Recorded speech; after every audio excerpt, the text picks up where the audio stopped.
Hi everyone, so it is such a pleasure to be here. I wish I could see more faces because we're going to be doing some hands-on activities today. Just a few little things to get us grounded and settled in. I just wanted to share a little story with you because I think we're all getting a little tired of the COVID scenario. And it doesn't seem to be going away with 200,000 deaths plus. And I think that we really need to do right now is to detach from the anxiety that provokes. So this talk, I'm going to try and keep super upbeat and super positive. And I'm going to start with a little story about my daughter, who is at Indiana. And about 3 weeks ago, I got a call from the sorority house saying 30 girls had tested positive. And, you know, to get to Indiana, it's a couple plane rides, it's a drive, what am I going to do? So my daughter has some comorbidities, and I want to talk a little bit about that today.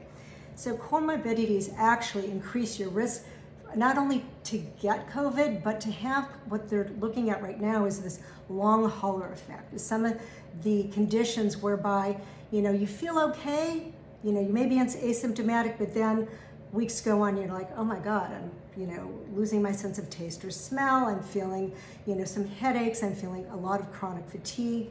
So I kind of got my little hat on, my nutrition hat on, and when I heard this, I got her tested, and they had to drive 30 miles to get tested, which is just an absolute travesty.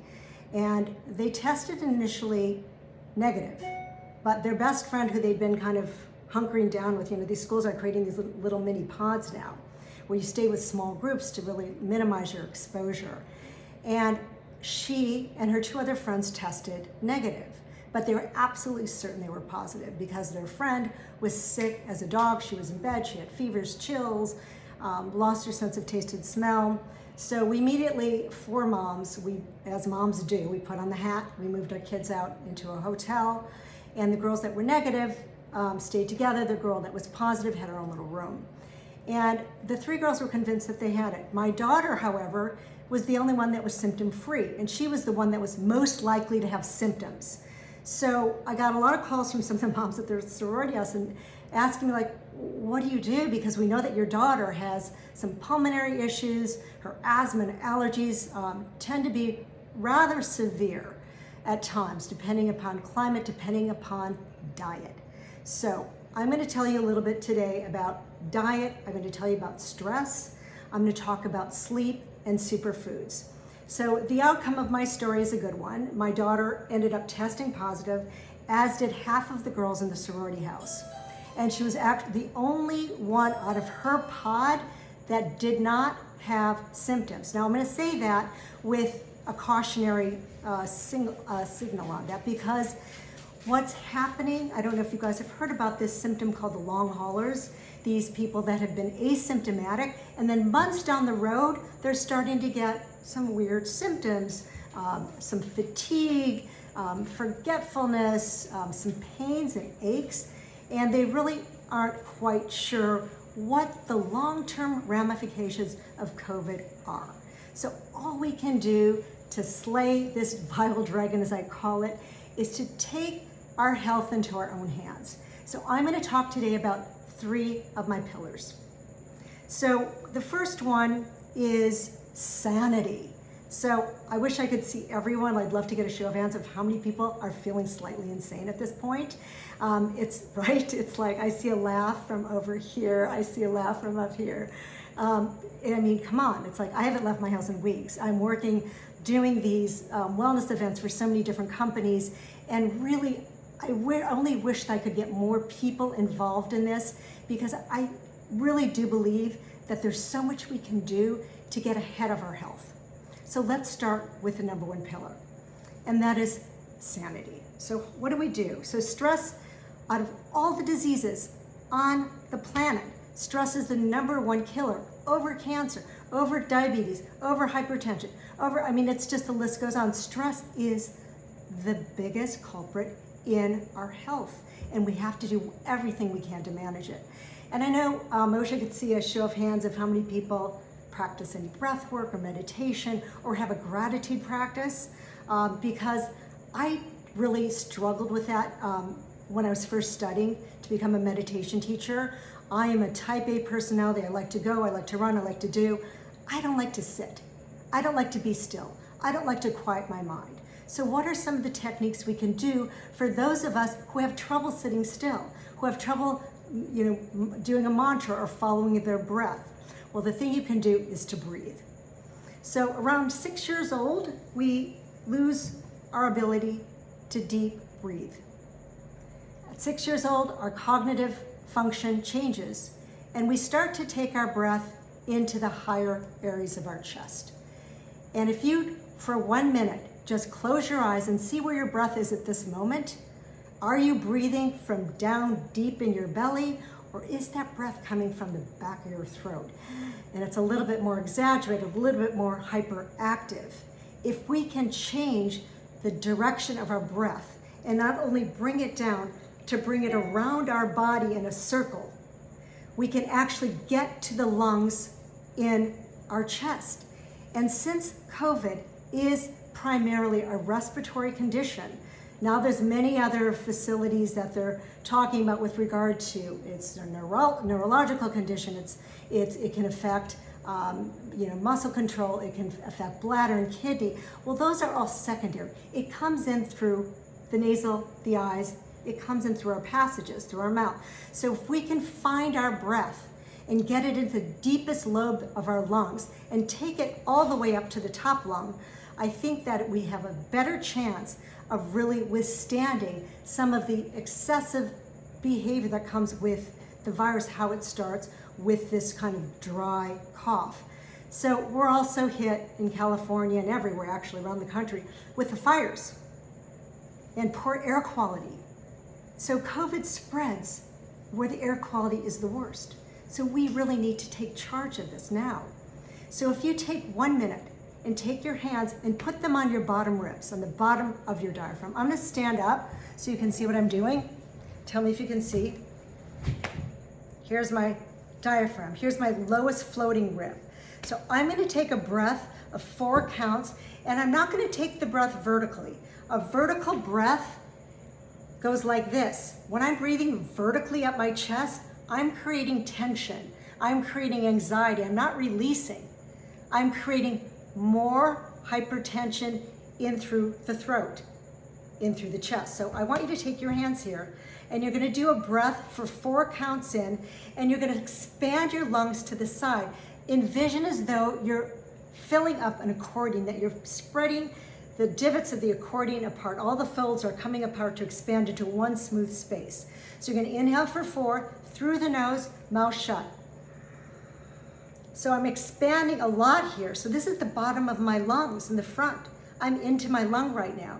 And when I exhale, I'm gonna push it out, and I'm gonna draw that breath out into the lungs and out. So it's gonna kind of move like, the breath moves like a vortex. It moves in a circle, almost like a hurricane. So you're gonna inhale again, or a tornado rather. So you're gonna inhale again, and exhale the breath.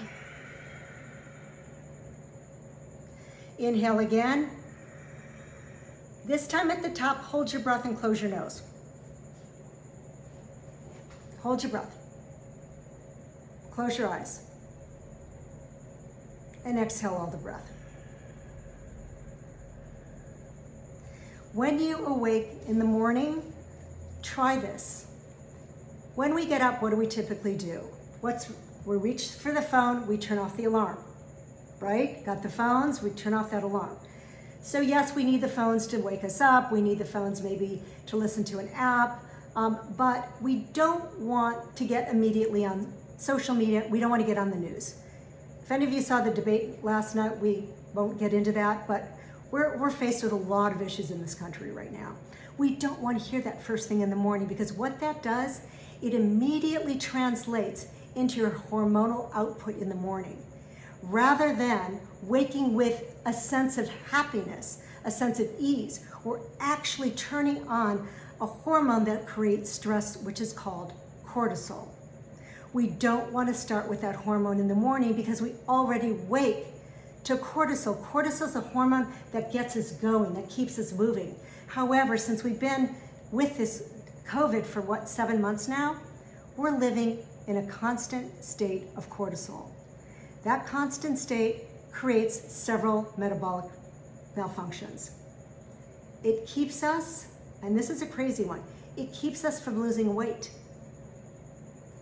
It taxes our adrenal system.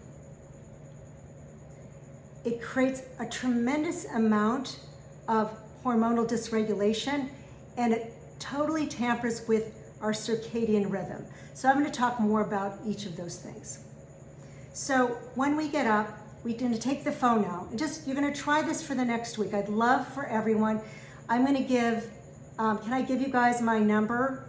I'm going to give Allison my number at the end. So, and you can email me or text me. Try this experiment. I did this with another company. I got the most incredible feedback from people. When you wake up, you're going to look at the phone. Okay, it's 6:45, it's 7 o'clock, wonderful. Putting the phone down. I'm not looking at texts, I'm not looking at emails, I'm not looking at my social media. The phone is down. You're going to immediately sit up in bed and you're going to do that breath 4 times. Just start with 4 times. Simple. It's 4 counts in, hold at the top. The exhalation breath is always at least 1 to 2 counts longer. That actually does more for lung health than almost anything else you can do in the morning. Next thing you're going to do is you're going to start to upregulate your circadian rhythm. So our circadian rhythm is our rest-wake cycle. So I don't know, what are the banking hours right now? Can you tell me, are you getting up at like 7 or working till 8? What are the hours? Okay, is it really like? Depends on, people can use the chat or unmute if they'd like to. Yeah, anyone can unmute at any time. I think it really depends on which department you're in. Okay. And kind of what your workflow is, so it's all over the place. It's all over the place, right. So what we want to do is we want to create a routine. A routine keeps us not only within our circadian function, it keeps all of our hormones regulated. There's so much dysregulation right now that if we can have a very regular circadian rhythm, we are going to function better, we're going to be happier, we are going to be healthier, and we're going to be able to restore metabolic function. So I'm going to talk about the circadian rhythm. Sleep, rest cycle. So what you're going to do is you're going to look at the time you wake up to the time you go to bed. You're going to try to keep that consistent at least 5 days a week. I have an 80-20 rule. I mean, we have to have fun and be realistic. On the weekends, stay up till midnight, binge on your shows, whatever you're going to do. But during the week, work day, make sure that you're having this set timeline. So if it's 10 o'clock, if it's 11 o'clock, and then when you wake up in the morning, you have to start activating your morning hormones. What are those? They're dopamine, oxytocin, and they're also a little bit of cortisol. So when you get up, after you've done that breath, you're going to go to your window and you're going to open up your blinds and you're going to get blue light into the retina of your eyes. That blue light tells you it's daytime, it's time to produce, it's time to get going. But problem is, because we're all in these Zooms all day long, so I have these blue light glasses on them right now. Do you guys have blue light blockers, everyone? So these blue light blockers make sure that I'm not getting the blue light into my retina, into my brain all day long. I wear them on every Zoom because I'm getting a lot of fatigue in my eyes. And so this is a little extra protection. So I'm opening up that curtain, that blind, and then looking out the window. I'm getting that light. I know it's a day. The day's ready to begin. So as you then wake up, get out of bed, ritual. What's the first thing you're gonna do? You're probably gonna go brush your teeth, take a sip of water, and I want you to gargle for 15 seconds. That gargling helps you activate something called your vagus nerve. That vagus nerve runs from the brain stem into your gut, through every single organ of your body. Excuse me.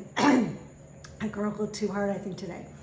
And that is going to help turn on your heart muscle, your organ of digestion, elimination, and it will help the communication get started between the brain and the gut.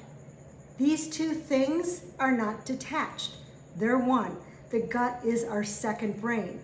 And when we're turning that on, we are immediately de-stressing because we're activating something in our ANS, which is our autonomic nervous system, that creates relaxation and it de-stresses us. It's called the parasympathetic nerve or the parasympathetic system. So if we can continually access that as we go throughout our day, when we get stressors, when things are happening at work with kids, I'm sure a lot of you are working at home with kids. I'm sure a lot of you have kids that are homeschooling. That's very, very stressful. So if you can get away for a second and activate that vagus nerve and de-stress. So the ways to activate that are numerous. I would love to give just one deep dive on that because it's just the most groundbreaking, I think, science that we have with regard to regulating our stress hormones and really promoting really sound health and also really restoring gut health. But I'm just going to give you that gargling for one. Another way to, well, I'm going to give you one more because if you're getting stressed by your kids and you need to kind of get out of the room for a second, go turn on some music and sing your heart out. Singing activates the glottis muscle in the back of the throat, which in turn stimulates the vagus nerve. So I will literally my kids are gone for now. They may be back. Hope they say. And I go because I love to sing. So I'll go sing or I'll go dance or I'll go do something that I'm using vocal cords and movement to get that vagus nerve flowing. So it's a really important topic that I'd like to talk about more at another time, but we have lots to discuss today. So the AM routine is so critical because we need to release all these feel-good hormones. They're oxytocin and dopamine because that cuts your risk of heart attack down by 82%. So I think that that is key. And before I move out of this first pillar, the obvious is exercise. So many of you either are walking up a storm or haven't really moved a lot. And exercise is really hard to fit in when you're super busy and your schedule is irregular. So all this is about creating this routine, this ritual. And in that, I think you'd have 4 to 7 minutes to do an exercise that I love, which is called the nitric oxide dump, which I think I'm doing at another talk with you guys. But suffice it to say, what you're gonna do is even if it's 10 minutes, 15 minutes, go walk, go do something, get on the treadmill, get on a bike, do something, and just do it 30 minutes. If you can do it 3 to 4 times a week, you really lower your risk of hypertension, heart attack, and you also help to shuttle sugar out of your system, which is super important. So I'm going to move on to number 2. And if you guys have any questions, if you want to write them in the legend, is that going to be convenient, or else you can write them after and I can answer questions as we go. I am okay to be interrupted at any time, okay? So don't be shy. So this is something that I'm working on a lot right now. So I'm a nutritionist, as you know. I've been practicing for now, I can't believe it's been 20 years. Allie Myers is one of my original clients. I've known her forever.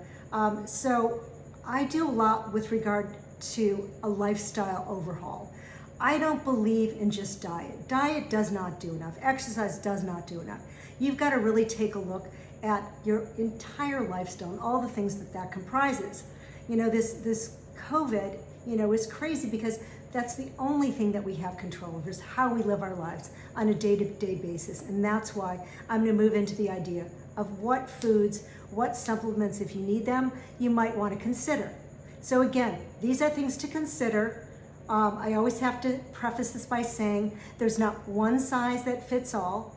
There's not one supplement that fits all. I'm giving you suggestions. Please discuss with your healthcare practitioner.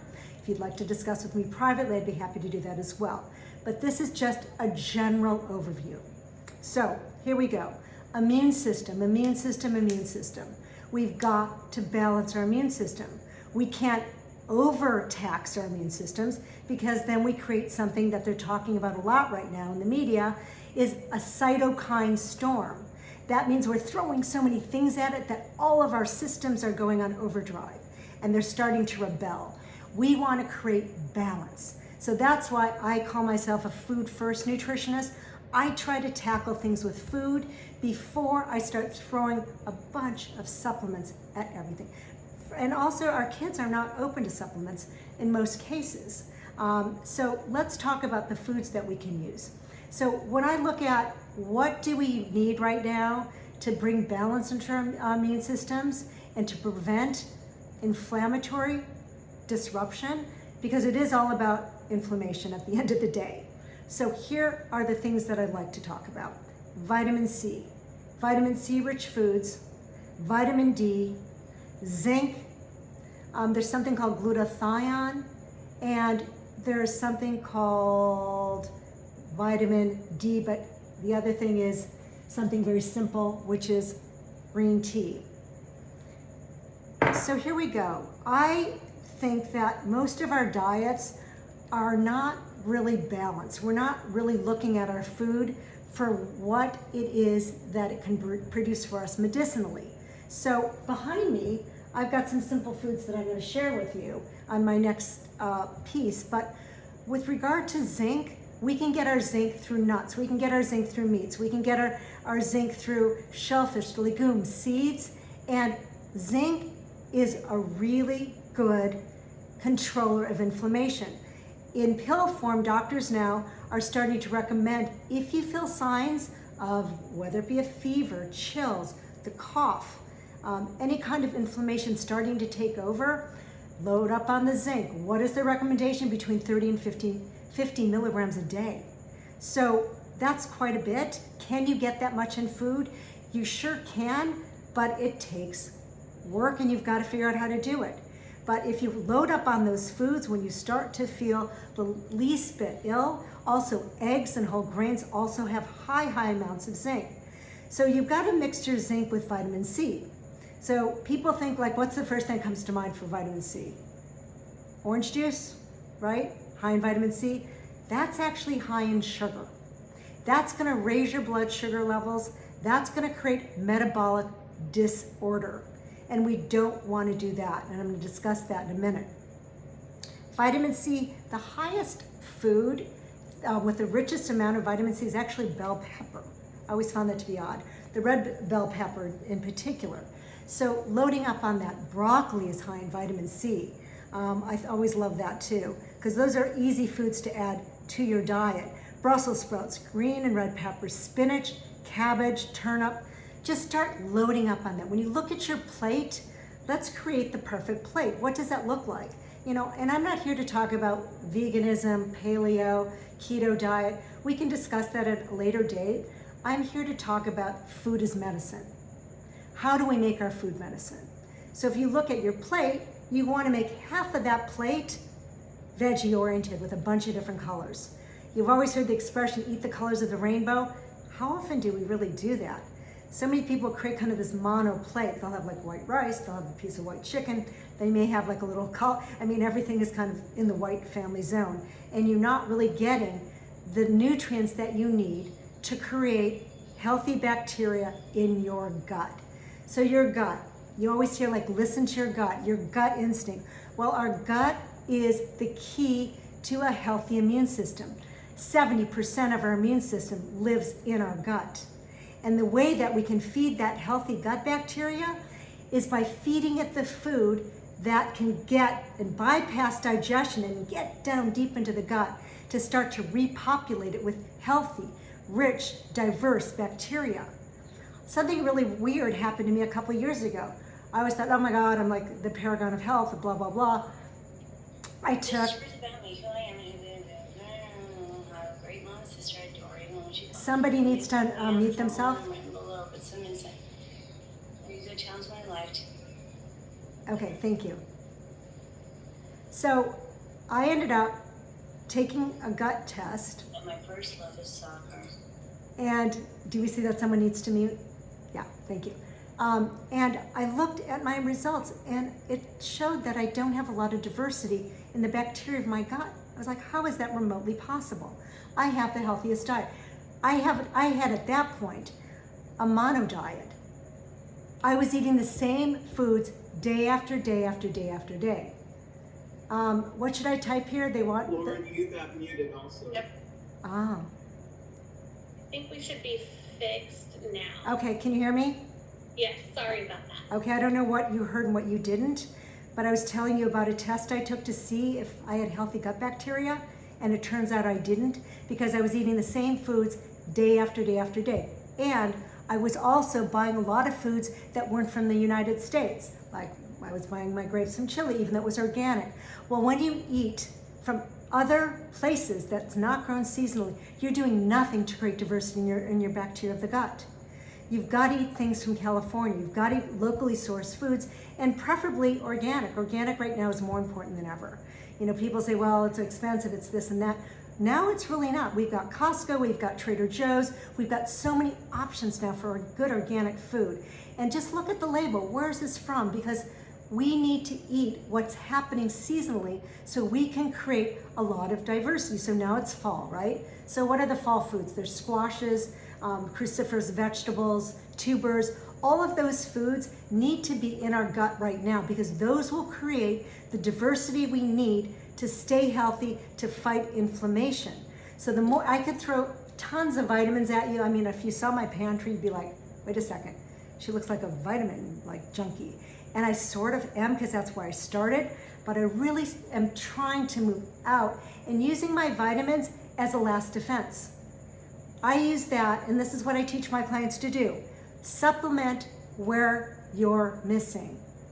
Don't over-supplement. Over-supplement is just like peeing money away, right? And most of it goes through your urine. So if you can really look at your diet in terms of the nutrients it provides, I'm not talking yet because I have so many things on my plate. I wish there was an app, and I'm sure there is, where you could see exactly what was in season, how to balance your diet for the season. That's kind of what I'm looking at right now. And when we look at the gut, we really are looking at 100 trillion bacteria, can you imagine, that live in our gut. And the unfortunate thing is too many of those guys are not good guys and too many are bad. And once the bad outweigh the good, that's when our inflammation markers go up. So this is what's critical now more than ever. Also, we're moving in on flu season. Hello, that's a little flu, a little COVID. It's like, what else they're gonna throw at us? So I think that we need to start now, it's October, and really give yourself 30 days of looking at your food as medicine. I'm gonna pass this around. You have the keynote, and you'll see my list and see if you could add those foods to your diet daily. The other thing I want to talk about is another great supplement that's found in a very simple food. Onion, it's quercetin, and the skin of red apple. So we always hear an apple a day keeps the doctor away. I was like, really? Does it really? Well, as it turns out, there is a very healthy bacteria in the skin of an apple that creates a wonderful, wonderful bacteria that feeds the healthy guys in the gut. The stomach lining, it's such a thin lining. And if it can get through that lining and feed that and populate that gut, we're in such good shape. So I will answer more questions. I have a whole another list to discuss, but I want to move on to some other topics. If you have... Hey, Lauren, before we move on, I did get one question in Yes. the chat that I privately that I wanted to ask because I think we got muted, and I apologize everyone for that. But I know you mentioned that you took a test to see what kind of food was the best for Yeah. you. Would you mind sharing again what Yes. test that was? Yes, it's called Viome, Viome, and I am an ambassador for the company. I don't make a penny on it. But if you reach out to me, I'll try and get my client discount. I don't know what they're offering right now, but I will tell you, it's very user-friendly. They analyze through artificial intelligence every single piece of bacteria, fungus, down to like the archaea level in your gut. Then they come back with a readout on your phone. Oh God, I can't have nectarines because I have a nectovirus. What the heck? So it is very specific, and I've had tremendous success personally with it. It does take a little bit of diligence. You have to be committed to it. But I have found that the clients that have followed it, only 80% have experienced tremendous success, particularly for those with things like irritable bowel disease, diverticulitis, and colitis. So it is really quite interesting how far we've come with looking really microscopically at the state of our gut bacteria. So I think that's really quite interesting. And I don't know how many people take probiotics, but that's a whole nother topic, because if you are taking a probiotic, but it doesn't ever get down to the lining of the stomach, to the large intestine, you're throwing your money out. So there's foods that I have too in my keynote that I'll send out, foods that you can add to your diet that are called prebiotics. They resist digestion in your small intestine, make their way to the large intestine, and feed the live organisms in the large intestine. Miraculous. I focus on that right now. I have a food delivery service. At every single meal, we have at least 30% of prebiotics in every meal. So, and some of those I'll just tell you really quickly. Apples, garlics, leeks, green bananas, cooked and cooled potatoes. How crazy is that? So I think that that's really quite interesting and simple to add. Again, our farmers markets, wherever you're shopping, we can get our medicine there, which I think is great. I just want to touch on one last thing before I move away. This is a talk that I just recently gave, and this is where a lot of my work is moving, and it's on metabolic health. And what they have found in some of these COVID cases, some of the morbidities, was that even people that had no perceivable comorbidity like cancer, diabetes, heart disease, they had something called metabolic disease, and that's from an imbalance of our oils. So if you are cooking at home right now, please do me a favor. Throw out every one of the seed oils in your pantry. Replace it with avocado oil, coconut oil, olive oil. Done deal. So everything else that you're thinking, I get all these questions. What about canola oil? What about rice bran oil? What about grapeseed oil? They are all inflammatory. They all create metabolic disease. So even like this doctor who died, who's quite fit, they're finding like even these people that are seemingly, fit and in shape, their polyunsaturated fatty acid profile, the good fats to the bad fats, were so elevated in the bad category. So it's just something really, and I can talk more about it. I think I'm gonna do a cooking thing at the very end, and I'm really gonna focus on that. I'm super passionate about that. So simple.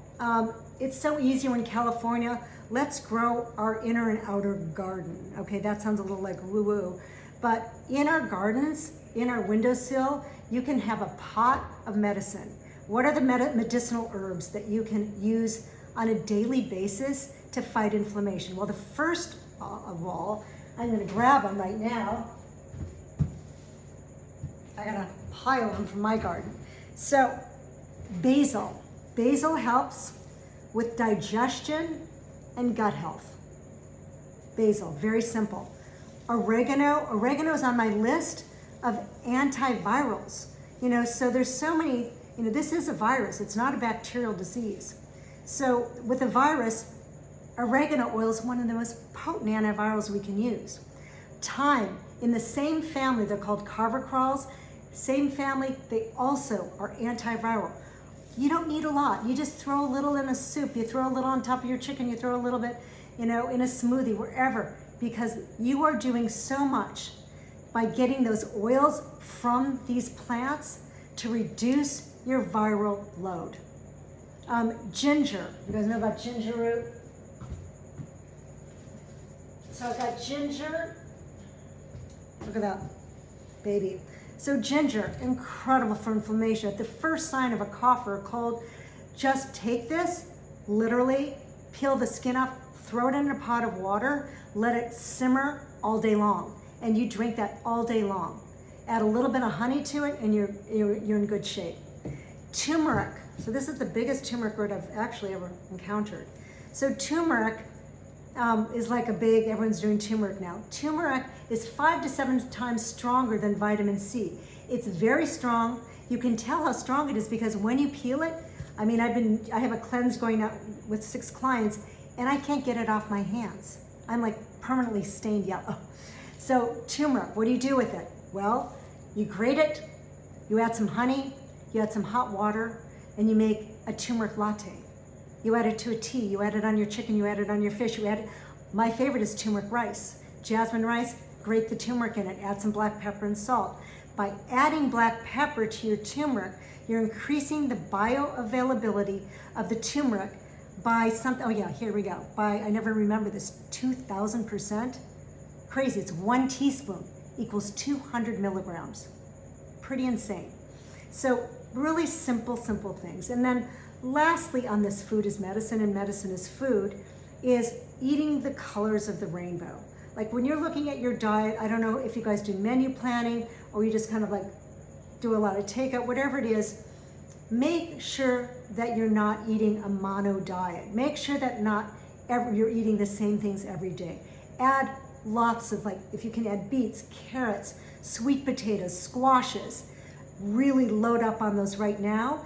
The nutrients in that will help create the bacteria you need to fight off infection. Really important. On to any questions before I move on to my favorite subject, which is sleep. Any questions, peeps? No? Okay. So sleep. I have been getting so many questions about sleep. Sleep in the time of COVID, sleep in the time of stressful situations. A lot of us are really dysregulated, and mostly because we are now working at home. We don't have that schedule. So it does go back to this whole thing of ritual. So we always bookend our day. So at night, what we want to do is do the same thing that we started our day with, but we're doing it in reverse. So in the morning, what we've done is we're exposing ourselves to the blue light. We're waking up the dopamine, we're waking up those feel-good hormones. But what we want to do at night is we want to power down. We don't want to continually activate that sympathetic nervous system, which keeps us revved up. We don't want the cortisol. We want our serotonin, our feel-good hormone, to start producing the sleep hormone, the sleep neurotransmitter, which is called melatonin. So a lot of people are taking melatonin now to sleep, and actually it's been highly touted as a really good COVID remedy, 1.5 milligrams. But if you can create your own, always better. So how you do that is rather simple. About an hour before, this is so hard to do because I don't know about you guys, but the Netflix, I think I've seen everything on Netflix at this point. The binge watching, it's like, it's our time to decompress. I don't know how many are working at home, like half? I don't, like. Oh, more than that, I would say closer to 80. Close, oh wow, okay. You know how hard it is to keep a schedule when you're at home? Like you're distracted, if you've got kids, you're on their Zoom, you're on their Zoom education.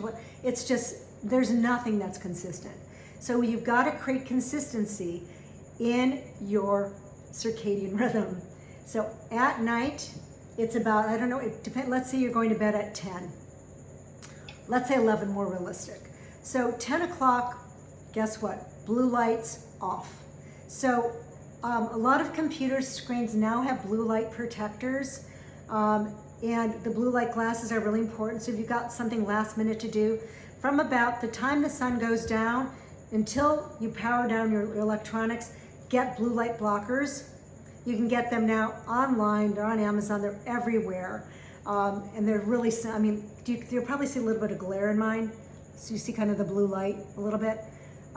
It really helps to prevent the brain from not making the hormone you need to sleep. So this is why it's critical. When you close your computer, try to get off at about 9:30 if you can. If you're then moving in to the TV room, you're gonna do a little quick binge watch, then make sure that you're wearing the blue light glasses. The lights in the home, I would not have a lot of bright lights on. I tend to turn all the lights off at night because I was having a lot of problem falling asleep and staying asleep at the beginning of this. So I am now turning off the lights, and by 10 o'clock, I'm getting into bed. I'm not looking at my phone. Really hard to do. I have a food business. I've got clients that I talk to. I've got a couple clients that are kind of on me 24/7, and I just say at 10 o'clock I'm off the grid. Go off the grid. It will be the best thing you can do for your sleep. By doing that, you are regulating your sleep-wake cycle, and that regulation is called the circadian reset. So important for health, so important for hormonal production, so important for our neurology. So at 10 o'clock in bed, maybe you're reading something. A lot of people read on their iPad. Make sure that you have either a blue light blocker on your screen or you've got the blue light glasses. And then, when you start your day and you're doing either that breath, I like to end my day with 3 things during the day that I'm grateful for. It can be as simple as, I'm grateful that I'm still healthy today. I'm grateful that the chicken got dropped off on time so I didn't miss my food delivery. Just can be the most, simplest of things. But research shows that you cannot be happy and ungrateful at the same time. So when we are grateful, we automatically turn on a hormone on our brain that says happiness, which is called dopamine. We're immediately elevated into a happy state. So we're not going to bed with having the propensity for bad dream cycles, because I get bad dreams from, we're watching a really violent show. We're watching The Heist. And there was just a lot of violence, and it was really actually very good. But the violence, I see someone was watching that too. Yeah, wasn't it good? Do you like it? I know, right? But violent.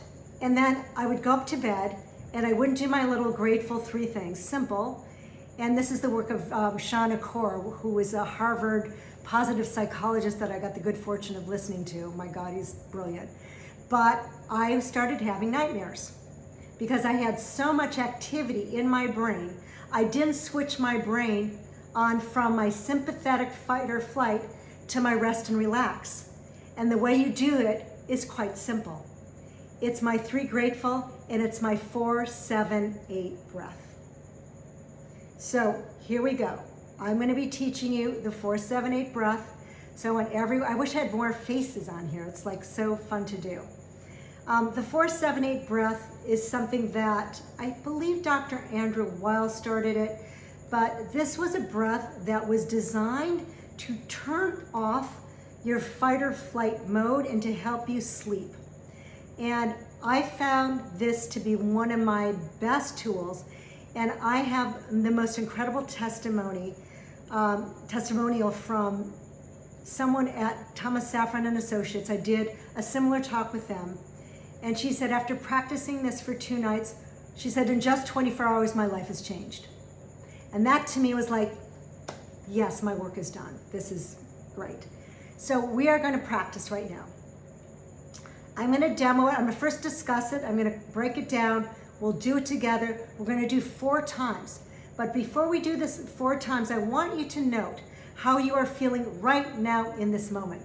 Just take it in, write it down on a piece of paper. Are you feeling calm, relaxed, a little hyper, a little agitated, whatever it is, take note, write it down.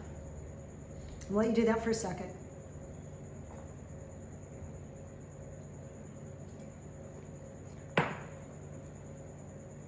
So in this breath, we're going to do it in a couple different stages. So I'm going to discuss first how, and then I'll demo how. We'll do it together 4 times. So first what you're going to do is just take that breath I showed you in the morning that helps you kind of rise and shine, but it also helps you relax at the same time because it turns off the switch from the hyper to the calm. So you're just going to take that breath, a 4 count in, exhale for 6. You can hold it at the top or not. Okay, and then listen to my words. The breath is only through the nose. It's a 4 count in. It's holding your breath at the top for 7 counts. It can be strenuous for a lot of us who don't have good pulmonary capacity, but it will get better. Do it to the best of your ability.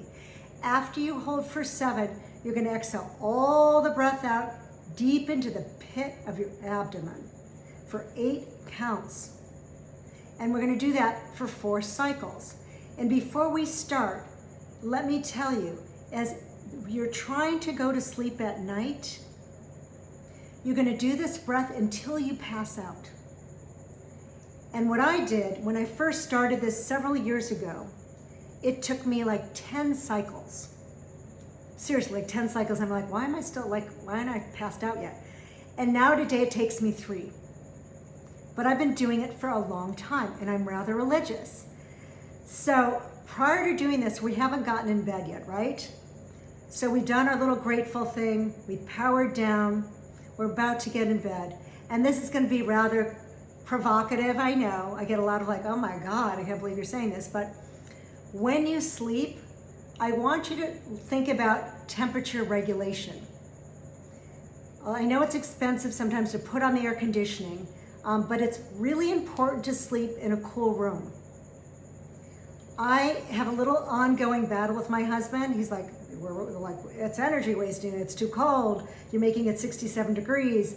67 to 68 degrees has been shown scientifically to be the optimal temperature to produce sleep hormones and to stimulate the production of melatonin and to stimulate something called HGH, which is human growth hormone, which is the anti-aging hormone. We all like that. And so if you can't do that, if you can't turn this thermostat down that low, or even if you can, how many of you sleep in pajamas? I need to get a show of hands. I wish everyone would come on. Pajamas, how many sleep in the buff?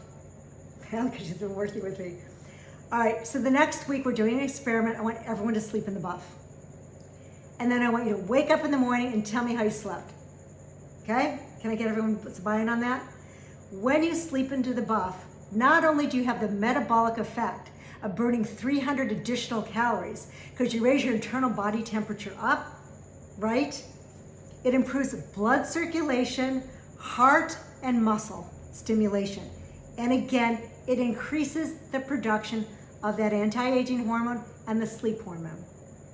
So here we are. Let's create the scenario. We're all in bed in the buff. Sorry, guys. Sorry about the visual. And we're going to do the 4-7-8. We're going to do it for 4 cycles. I'm going to talk you through it.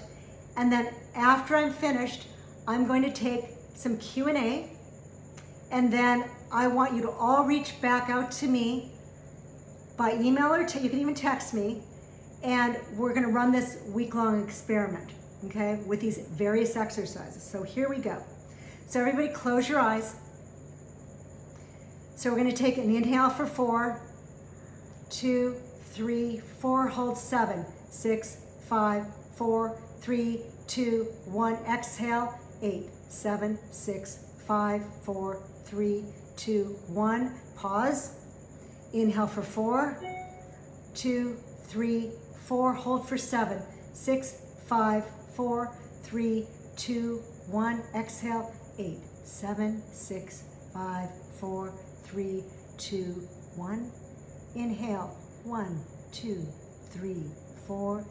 Hold, 7, 6, 5, 4, 3, 2, 1. Deep exhale, 8, 7, 6, 5, 4, 3, 2, 1. Inhale, 1, 2, 3, 4. Hold, 7, 6, 5, 4, 3, 2, 1. Exhale, 8, 7, 6, 5, 4, 3, 2, 1. One more. Inhale, 1, 2, 3, 4. Hold, hold, hold, hold, hold. Exhale, exhale, exhale, exhale, exhale, exhale, exhale. Sit for a moment with your eyes closed. Open your eyes. Thank you very much.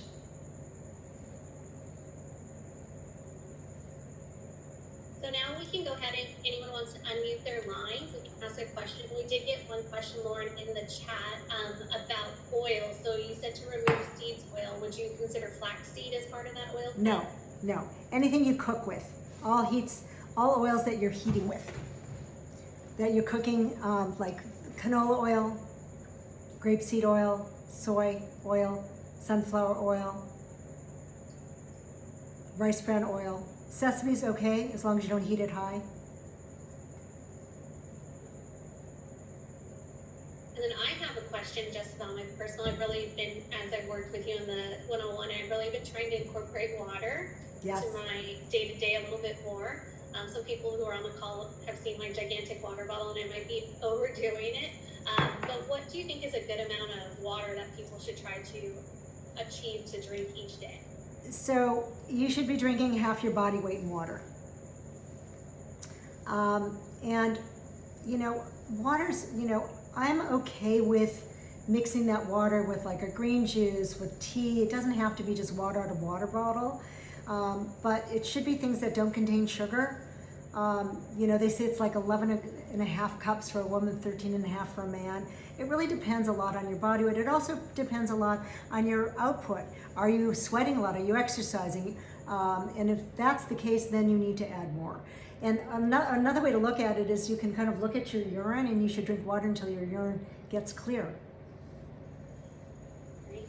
Another question that we got in the chat was, is soy sauce bad, and what is a good alternative Yes. to soy sauce? So I really love coconut aminos. I think it's a fantastic alternative. Also, something called tamari. Tamari is an alternative to soy sauce. Is it because they're gluten-free? I'm not quite sure. Or is it just eliminating the soy in general? But the coconut aminos and the tamari are so good. I think even Trader Joe's has them now. I can show you a quick pic. Keep going, more questions? Any more questions, you guys can definitely put them in the chat, or you can unmute your line and feel free to ask. I have one question. I'm an extreme picky eater, so most of those rainbow foods are not part of my diet. I don't know if I could eat them. What would be the best way to start introducing some of these things? Okay, soups are a great way to introduce vegetables. So I'm running a soup cleanse right now, and I just did today, actually I still have to finish, I did a broccoli basil soup with collagen and garlic. I did a red pepper soup. I did a mixed pepper soup. It's great to put them in soups because, I'm sorry, I missed part of it. Did you say you can't eat them or you don't like them? I don't like them, and most of them I try and I get them. I can't eat. Yeah. It doesn't get through the Yeah. texture. The texture. Blend them up. Make them into soups. Soups are so simple. So in my book, don't mean to be selling my book, but I will. So I have a whole section on soups, and these soups are literally made in a blender, and they take all of but 15 minutes. I've got pepper soup, I've got mushroom soup, I've got butternut squash, carrot. I mean, it's a great way to put them in, especially if you feel like that, like the gaggy thing with it. It's a great way to get your veggies down. Blend them up. Great. We have another question in the chat. Yeah. Can you tell us what your thoughts are on collagen peptides? Love them. Love collagen peptides. I've been talking about collagen since 2015. I've been probably using them when there was one company making them out of like this Great Lakes. Collagen is the most abundant protein in our body. It makes up for 70% of the protein. And as we age, even by 35, we start to deplete. By the time we're 60, half of it's gone. So collagen, adding that to your diet, I do about 20 grams a day. You not only help your joint, skin, hair, and nails, but you're coating and helping rebuild the gut lining. So it is multifunctional.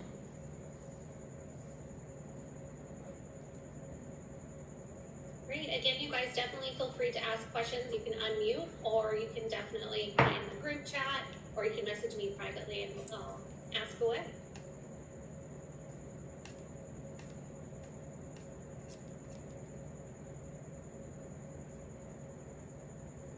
Well, I don't see anything coming through. So just a couple of things to wrap up our call today. First off, thank you so much, Lauren, for being here with us for the second time. We did record today's session, and I will be following up with all of you guys via email, and I'll attach the deck that she's been talking about. This recording will also be posted in the library in case you want to reference it or tell your coworkers. We're also excited to have her come back. If you enjoyed the breathing exercise we did, she'll be doing a longer version of that on the 9th of October, as well as we'll be having her come back again in November through our weeks of wellness. Before we go, I do think we have a couple more questions, so thanks you guys for adding them. So is there a better way to take vitamins than in a combined capsule tablet, or is it better to take them separate? It's better to take them separate. So I really struggle with the notion of getting all your nutrients, all these vitamins, compounds out of a pill. Again, it's better than nothing sometimes. If you have a diet that you're not eating a lot of vegetables, then, I think that's Vania. So you really want to make sure that you're making up for what you're not getting in the form of a supplement, but it's better to take your supplements separately. So if you're taking a B, you can take a B complex, but take the B complex without it mixed into a multivitamin. I just don't see the absorption numbers as I would like to for multivitamins when I look at blood work. Perfect. And this is the big one. I know I'm a caffeine addict too, but can you give us your thoughts on caffeine and coffee? So caffeine is a tricky thing. For some people, it is, the next best thing to everything, right? To like having a ton of dessert or sugar, but it is a drug. So if you have things like hypertension, stress, chronic anxiety, hormone dysregulation, I would recommend even trying to switch to a green tea. Still has the caffeine, and it also contains a compound called ECGC, which is an anti-cancer compound. Coffee is okay for a lot of people, and you have to look at the beans that you're eating, that you're using for your coffee, making sure that they are not soaked in hexane, that it's a really good quality coffee bean, because a lot of it is not, the beans are actually not very healthy. So you have to look at your anxiety and your stress levels. A cup a day for most is fine, but if you're using it to keep yourself going every day, what you're doing is something that I spoke about. We're keeping that switch turned on to the autonomic system, which is your stress response, your fight or flight, all day long. And that creates inflammation in the body. And then one last question that I saw. So if for someone who doesn't eat meat, but they do eat fish, and I'm going to say this wrong, legumes? Legumes. Necessary protein for the body. So they eat legumes. Do they eat fish or not? They do eat fish. So they're like a pescatarian. Oh, yeah. Okay. Pescatarian. If you're eating your legumes, just know that they're not complete proteins. But you also have to think about when you're eating them, are you digesting them? And if you're cooking them without, again, this is getting into a cooking discussion and technique, but with a bean like that, you have to soak it overnight first. Otherwise, you're not getting the nutrients that you need from the bean. So you can get a fair amount of protein, but you're getting more from the fish, and making sure that when you're eating your fish, that you're eating low mercury fish. And so you can go on the DEWG website and see which fish are safe. Great. Looks like we have one other message coming through.